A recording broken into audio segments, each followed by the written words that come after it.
Alright, so here are basics of fight team. First thing, how you hold the weapon. You gotta hold your weapon out just using a walking stick. You will use something a little bit more substantive than this. This is just to give the idea. So first things, when you are swinging, it should be something we're all used to already, but you're swinging only with your wrists. Regardless, now you might be giving more of a great wind up. All the movement is coming just from the wrists. Little taps. We're not actually trying to kill each other here. So even if you're giving a great build up, you pull back a good deal. Next thing, when you're swinging at another person, you must always remain the furthest weapon length away. And if you end up getting any closer than that, obviously it's done a little bit under supervision, or like more like you come in for a kick and you back up. You come in with the daggers, you do your moves, and then you back up. Anything big like coming down or something like that would have to be done so that you're not really ever in danger of hurting the person.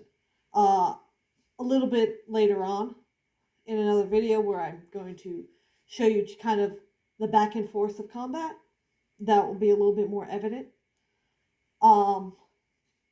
And any other basic safety rules, also make sure that if you are doing any hand-to-hand things, whoever's being thrown, grabbed, punched, right? The control is always in the person receiving it. Like, you're looking like, let's say you're strangling someone, but realistically, they are moving their heads all around, and you're just kind of lightly placing your hands on their neck and looking really scary. Or, you lightly tap them on the chest. They gotta throw themselves backwards. So, as you're choreographing, as you're thinking of things, think of what you're capable of doing to yourself. They can be assisted. I have been thrown in fights before, but I know how to take a fall. You could learn that skill, but that is a skill that needs to be learned. Obviously, once I'm left someone's hands, I am no longer in control. Well, I'm in control of my own fall. I'm in control of the way I tumble, but like, there is no holding back half the Gabby. So that is more something done with more experience, more skills, and kind of done a little bit risk aware. Fight team directors can always overrule things if they appear to be too unsafe, or you don't particularly have your skills polished up yet. Not to say that you never will, but you don't have your skills polished up yet. Other basic safety things.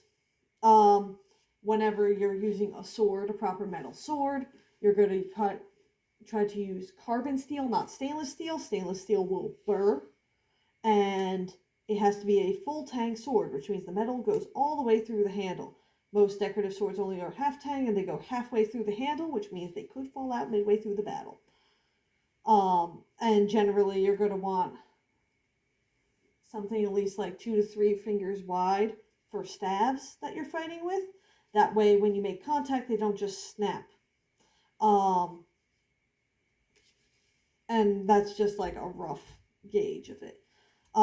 If you are ever concerned about weapon, or you need hey, is this legal? You could always ask the fight team director. Currently Ken, but whoever the fight team director is at the time. And that should cover the basics.